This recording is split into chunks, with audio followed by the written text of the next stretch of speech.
மிக முக்கியமான ஒரு நிகழ்வு உங்கள் வாழ்க்கையில். இது நாள் 5 வருஷமா நீங்க பட்ட அவஸ்தை கொஞ்ச நஞ்ச அவஸ்தையெல்லாம் இல்லை. கும்பராசிக்காரர்கள் பட்ட அவஸ்தை கொஞ்ச நஞ்ச அவஸ்தை இல்லை, மிக மிக மோசமான அவஸ்தைகளை பார்த்த கும்பராசி. ஃபேமிலி லைஃபா இருக்கட்டும், ஒரு கல்யாணம் முடிஞ்சு 2வது கல்யாணத்துக்காக வெயிட் பண்ணக்கூடிய அவங்களா இருக்கட்டும், ஒரு டெக்னாலஜியை கற்றுக்கிட்டோ, இல்லை புதுசாக ஒரு தொழில் முறையை கற்றுக்கிட்டோ, புதுசாக தன்னை புதுப்பித்துக் கொண்டு வேற வேலை தேடுபவர்களாக இருக்கட்டும், இனிமேல் வரக்கூடிய நாட்களில் நிறைய நல்ல விஷயங்கள் நடக்கும். அதில் மாற்று கருத்து இல்லை. சுப நிகழ்ச்சிகள் நடக்கும், சுப விரய செலவுகள் நடக்கும். தென்னாட்டுடைய சிவனை போற்றி, என் நாட்டவர்க்கும் இறைவா போற்றி. அன்பர்களே, நண்பர்களே, இந்த புத்தம் புதிய காணொலியில் உங்கள் அத்துணை பேரையும் வரவேற்பதில் மிக்க மகிழ்ச்சி கொள்கிறேன். இன்னைக்கு நம்ம பேச போறது சனி பயிற்சி பலன்கள் 2026 வரிசையில சிறப்பு தொகுப்பு. அதனுடைய அடிப்படையில் இன்றைக்கு கும்பராசி. வருகின்ற மார்ச் 6ஆம் தேதி கும்பராசியிலிருந்து மீனராசிக்கு பெயரவிருக்கின்ற வாக்கிய பஞ்சாங்க அப்படி பெயரவிருக்கின்ற சனி பகவானுடைய பயிற்சி பலன்கள் கும்பத்திற்கு எப்படி இருக்கும், எதை எதிர்பார்க்கலாம், எதை எதிர்பார்க்க கூடாது, அதே மாதிரி எதில் கவனமாக இருக்க வேண்டும், என்ன பரிகாரத்தை செய்யலாம், வாங்க விரிவா பேசலாம். கும்பம் காலபுருஷனுடைய 11ஆம் வீடு. கும்பராசியினுடைய குணாதிசயங்கள் பார்த்தீங்கன்னு சொன்னா, இளகிய மனம் கொண்டவர்கள் கும்பம். அதே அளவுக்கு வைராகியமும், அதே அளவுக்கு ஒரு விஷயத்துல பிடிவாதமாகவும் இருக்கக்கூடிய ஒரு ராசி கும்பம். அதீத அளவு ஆன்மீகத்தை தேடி அலையக்கூடிய ராசி கும்பம். குற்றம் குறைகள் எங்கே இருந்தாலும் கரெக்டா இவங்க கண்ணுக்கு பட்டுடும். இவங்க போய் தேட வேண்டியதில்லை, அதுவே தன்னால படும். இது கும்பம். வருகின்ற மார்ச் 6ஆம் தேதி உங்கள் ராசியிலிருந்து ஜென்ம சனி பெயர்ந்து பாத சனியாக உங்களுக்கு மீனராசிக்கு செல்லவிருக்கிறார். இந்த பலன்கள் எப்படி இருக்கும்? மிக முக்கியமான ஒரு நிகழ்வு உங்கள் வாழ்க்கையில். இது நாள் 5 வருஷமா நீங்க பட்ட அவஸ்தை கொஞ்ச நஞ்ச அவஸ்தையெல்லாம் இல்லை. கும்பராசிக்காரர்கள் பட்ட அவஸ்தை கொஞ்ச நஞ்ச அவஸ்தை இல்லை, மிக மிக மோசமான அவஸ்தைகளை பார்த்த கும்பராசி நேயர்கள். அப்படிப்பட்ட கும்பராசி இன்றைக்கு ஜென்மசனியிலிருந்து விடுபட்டு பாதசனிக்கு பெயரவிருக்கிறார். முதல்ல உங்களுக்கு எது மனசுல இருக்கும்னு சொன்னா, மனதுல ஒரு தெளிவு பிறக்கும். எது பிறக்குதோ இல்லையோ, கடன் சுமை தீரும், அது நடக்கும், இது நடக்கும், வீடு வாங்கிடுவீங்க, பணம் பெரிய கோடீஸ்வரன் ஆயிடுவீங்க. யாரையும் நம்ப வேண்டிய அவசியம் இல்லை. உங்களை நீங்கள் முதலில் நம்புங்கள். சோசியல் மீடியா, யூடியூபை திறந்தா கிட்டத்தட்ட 2000 ஜோதிடர்கள் அது நடக்கும், இது நடக்கும், அது நடக்கும். இதுல பல ஞானிகளும் உண்டு, மேதைகளும் உண்டு, சிலர் தவறாக சொல்பவர்களும் உண்டு. அதை பத்தி நம்ம பேச வேண்டியதில்லை. ஆனால் ஒரு மனிதனுடைய ஜோதிட கணக்கு, பிறப்புடைய கணக்கு என்பது இறைவனால் நிர்ணயிக்கப்பட்டது. அது எந்த நேரத்தில் எப்படி யார் வாயால் வர வேண்டும் என்பது அதுக்கு ஒரு விதி இருக்கு. உங்களுடைய கணக்க மிகப்பெரிய ஜோதிட மேதை கிட்ட போய் சொன்னாலும் சில சமயம் தோத்து போகலாம். ஒரு சாதாரண ஜோதிடர் சொல்லக்கூடிய பலன்கள்ல கூட உங்களுக்கு ஜெயிக்கலாம். எந்த நேரத்தில் கடவுள் யார் வாயின் மூலியமாக உங்களுடைய குறையை தீர்க்க அவர் ஆணையிடுகிறாரோ அது நடக்கும். இப்ப நம்ம சொல்லக்கூடியதெல்லாம் பொது பலன்கள். குறிப்பிட்டு உங்களுடைய பிறப்பு ஜாதகத்துக்கான பலன்கள் தெரியணும்னா கீழே கொடுக்கிற வாட்ஸ்அப் நம்பர்ல எங்களை தொடர்பு கொண்டு பேசுனீங்கன்னா ஆன்லைன் அப்பாயின்மெண்ட் தரும். அது மூலியமா துல்லியமா உங்களுடைய அடுத்த வாழ்க்கை நகர்வுகளை கணிக்க முடியும். அதற்கு ஏதாவது தீர்வு இருந்தாலும் அதை சொல்ல முடியும். ஒட்டுமொத்த கும்பராசி நேயர்களும் 4 முதல் 5 ஆண்டுகள் பட்ட அவஸ்தை, சனி பகவானுடைய தாக்குதல், கடந்த 2 வருஷமா முக்கியமா ஜென்ம சனியினுடைய தாக்குதல், அது சொல்லும்படியாக இல்லை. நெருப்பு சுடுது, உடம்பெல்லாம் எரியுதுன்னு சொல்லி யாராவது நம்ம கேட்கும் போது நமக்கு அது உணர்வு புரியாது. நமக்கே அந்த உணர்வு வரணும்னா தூய்காயம் நம்ம மேல பட்டாதான் அதை முழுமையா நம்மளால உணர முடியும், அந்த ஆழத்தை. அப்படிதான் கும்பராசினியர்களும் சனி பகவானுடைய தாக்குதல் பத்தி பேசினாலும் யாருக்கும் புரியாது. நீங்க சொல்ல வரீங்க நான் இவ்வளவு கஷ்டப்பட்டேன்னு, நீங்க என்ன சொல்றீங்கன்றது கூட யாருக்கும் புரியாது.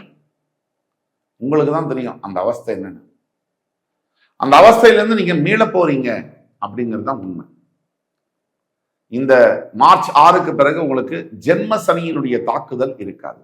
உங்க வாழ்நாளில் உச்சகட்ட கஷ்டம், உச்சகட்ட அவஸ்தை, அதிலிருந்து நீங்க மேல போறீங்க.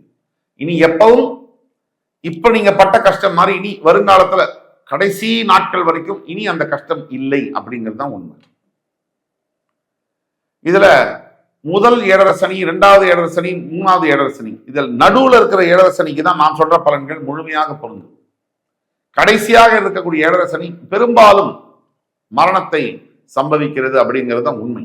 இதுல இரண்டாம் படியாக வரக்கூடிய ஏழரை சனி மிடில் ஏஜ்ல ஒரு 25 to 45 ஏஜுக்குள்ள வரக்கூடிய ஏழரை சனி தான் நான் சொல்லக்கூடிய பலன்கள் கணக்கச்சிதமும் பொருந்தும்.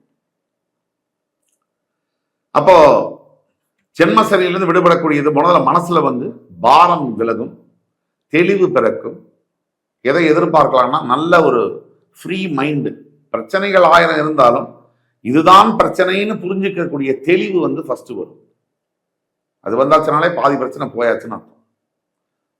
அதுக்கடுத்து எது எதிர்பார்க்கலாம்னாக்க உடனே எல்லா பிரச்சனையும் தீர்ந்துடும், அதெல்லாம் எதிர்பார்க்க கூடாது. எதை எதிர்பார்க்கலாம்னாக்க நல்ல முடிவுகளை நீங்கள் எடுப்பீர்கள், சரியான டிசிஷன்ஸ் எடு. அதுக்கடுத்து எதை எதிர்பார்க்கலாம்னா புதிய திருப்பங்கள், நியூ லைஃப். அதாவது ஃபேமிலி லைஃபா இருக்கட்டும், ஒரு கல்யாணம் முடிஞ்சு 2வது கல்யாணத்துக்காக வெயிட் பண்ணக்கூடிய அவங்களா இருக்கட்டும், அல்லது வேலை போய் கெரியர்ல புதுசா ஒரு ஒரு ஒரு டெக்னாலஜியை கத்துக்கிட்டோ, இல்லை புதுசா ஒரு தொழில் முறையை கத்துக்கிட்டோ, புதுசா தன்னை புதுப்பித்துக் கொண்டு வேற வேலை தேடுபவர்களாக இருக்கட்டும். அதே மாதிரி career new life, family new life. அதே மாதிரி ஆரோக்கியத்துல பல பிரச்சனைகளை சந்திச்சு வெளியில மீண்டு கொஞ்சம் சரியாகி அடுத்தது ரீஸ்டார்ட் பண்ணும் நபர்களாக இருக்கட்டும். இதெல்லாம் புதுசா தொடங்கக்கூடிய இதெல்லாம் ஜெயிக்கும். எதை எதிர்பார்க்கலாம்? இது நாள் வரைக்கும் இருந்த அளவுக்கு மந்த நிலை, முடிவே எடுக்க முடியாத தன்மை, யாரை பார்த்தாலும் கோபம், எரிச்சல், மற்றவங்க எல்லார்கிட்டையுமே விரோதம், சுத்தி இருக்கவங்க கிட்டலாம் பகை, அதையெல்லாம் எண்டு கார்டு. அதை எதிர்பார்க்கலாம். இந்த மாதிரி விஷயங்களுக்கெல்லாம் எண்டு கார்டு போட போறார் சனி பகவான். அதை எதிர்பார்க்கலாம். அதே மாதிரி எதை எதிர்பார்க்க கூடாது? உடனே என் கடனெல்லாம் தீரப்போகுது, எனக்கு மிகப்பெரிய சிஇஓ ஆக போறேன், நான் பெரிய தலைவராக போறேன், இதெல்லாம் எதிர்பார்க்க முடியாது. படிப்படியாக தான் இந்த முன்னேற்றங்கள் இருக்கு. சனி இஸ் அ ஸ்லோ பிளானட். மெதுவாத்தான் அந்த முன்னேற்றங்களை தருவார். அடுத்தது எதை எதிர்பார்க்க கூடாது? உடனே அதிசயங்கள் நடக்கும் என் வாழ்க்கையில ஜென்ம சனி முடிஞ்ச உடனே. நோ. ப்ராப்ளம் இதுவரைக்கும் இருந்த அளவுக்கான ப்ராப்ளம் இருக்காது. அதோடைய ரிலீஃப், ப்ராப்ளத்திலிருந்து வெளியே வரக்கூடிய ரிலீஃப், அந்த பாதையில நீங்க பயணத்தை தொடங்க போறீங்க. இனிமேல் வரக்கூடிய நாட்கள்ல நிறைய நல்ல விஷயங்கள் நடக்கும், அதுல மாற்று கருத்து இல்லை. சுப நிகழ்ச்சிகள் நடக்கும், சுப விரய செலவுகள் நடக்கும். இப்ப பரிகாரம்னு எடுத்தோம்னா முக்கியமான ஒரு பரிகாரம் கும்பராசிக்கு திருநள்ளாறு காரைக்காலில் இருக்கக்கூடிய தர்பாரண்யேஸ்வரர் கோவில். ஜென்ம சனி முடிந்த பிறகு முடிந்தால், உங்களுக்கு வசதி இருந்தால் ஒரு முறை அந்த கோவிலுக்கு போயிட்டு வாங்க. அப்படி முடியாத பட்சத்துக்கு வீட்டு அருகாமையில் இருக்கக்கூடிய சிவன் கோவில், பழைய சிவன் கோவில், புதுசா கட்டின சிவன் கோவில், 100 வருஷம் முன்னாடி 500 வருஷம் முன்னாடி கட்டின சிவன் கோயில்கள் இருந்தால் அந்த சிவன் ஆலயங்களுக்கு உங்களால் முடிந்த சிவனுக்கு வஸ்திரம் அணிவிப்பதும், அல்லது அதற்கு மேலான பரிகாரம் அப்படின்னா 12 வயதுக்கு உட்பட்ட குழந்தைகளுக்கு வஸ்திர தானம் செய்வதும், படிப்பிற்கு உதவி செய்வதும், அன்னம் தானம் செய்வதும் சிவனே மகிழ்ச்சி அடையக்கூடிய அளவுக்கான பரிகாரம்.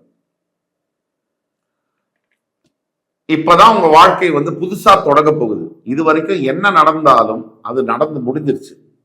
நடந்து முடிஞ்சதை மறுபடி நினைச்சு இனிமே எனக்கு எதுவுமே நடக்காது நல்லது அப்படின்னு கவலைப்படுறது மிகப்பெரிய முட்டாள்தனம். அடுத்து நீங்க ஜெயிக்க போறதுக்கான வெற்றிக்கான ஆரம்பம் மார்ச் 6ஆம் தேதி முதல் துவங்குகிறது. ஜூன் 2 குரு பயிற்சி ஆன உடனே சனி பகவான் மேல் அந்த பார்வை விழுந்த உடனே இன்னும் நல்ல விஷயங்கள் நடக்கும். ஆக பொறுமை, பொறுத்தார் பூமி ஆழ்வார். நீங்க உங்களுக்கு பொறுமையை நான் கத்துக் கொடுக்க வேண்டியதில்லை. நீங்க அடுத்து இருக்கக்கூடிய 11 ராசிகளுக்கு பொறுமைனா என்னன்னு கத்துக் கொடுக்கக்கூடிய ஒரு ராசி. சத்தியமாக சொல்லணும்னா உங்களுடைய நல்ல காலம் மார்ச் 6 முதல் தொடங்குகிறது. அதனால் பொறுமையுடன் காத்திருப்பீர். கண்டிப்பாக வாழ்க்கையை வெற்றி பெறுவீர். கும்பராசினியர்களுக்கு இந்த வீடியோ பிடிச்சிருக்கும்னு நம்புறேன். அடுத்த ஒரு காணொலியில் மறுபடியும் உங்கள் எல்லோரையும் சந்திக்கும் வரை உங்களிடமிருந்து விடைபெறுவது உங்கள் சுபாஷ் பாலகிருஷ்ணன். நன்றி, வணக்கம், வாழ்க வளமுடன். எத்தனையோ கோடி ஜென்மாவிலே புண்ணியம் செய்தால்தான் வாய் முருகான்னு சொல்ல வருமா. சிவன், பிரம்மா, மகாவிஷ்ணு, அம்மன், பெருமாள், விநாயகர் நிறைய சொல்றீங்கல்ல. ஆனால் இவங்க எல்லாருமே என்ன சொல்லுவோம்? இந்து கடவுள்னு சொல்லுவோம். ஆனால் ஒரே ஒரு கடவுளை மட்டும்தான் தமிழ் கடவுள்னு சொல்றோம். இதுலயே தெரிஞ்சுக்கலாம் முருகருடைய சிறப்பு என்னன்னு. நான் என்னையா தப்பு பண்ணேன்? எனக்கு தெரியல உன்னை பத்தி. அதுக்காக எனக்கு இவ்வளோ பெரிய தண்டனை கொடுத்தியா நீ? ஓன்னு அழறேன். உலகளந்த பெருமாள்னு கேள்விப்பட்டிருக்கோம். யாரை சொல்லுவா? பெருமாளை சொல்லுவார். ஆனா முருகப்பெருமான் இரண்டாவது முகமாக பூமிக்கும் வானத்திற்கும் காட்சி கொடுக்கக்கூடிய முருகன் இரண்டாவது முகம் வாமதேவ முகம்னு பேரு. உங்களுக்கு ஒரு கஷ்டம் வந்துருச்சு, என்ன பண்ணுவீங்க? முருகன்னா சொல்லுவீங்க, ஐயோ முருகா என்னை எப்ப காப்பாத்துவ? எனக்கு யாசகம் போட்டுட்டு போனாங்க. நான் யாசகம் வாங்க போன இடத்துல உட்கார்ந்தேன்னு கூட எனக்கு தெரியாது. அதாவது சொல்லுவாங்க, செவ்வாய் வெறுவாய் அல்ல, முருகனை நினைத்தால். முருகா என்ற ஒத்த சொல்லுக்கு, அந்த ஒத்த மந்திரத்திற்கு அங்க வருவாய் மட்டுமே இருக்கும். வரம்பில்லாத அருளை தருபவன் முருகன். அப்ப எதிரியான அந்த சூரபதுமனையே தன்னோடு வைத்துக் கொள்ளும் முருகப்பெருமான் நமக்கு எதை தர மாட்டான்?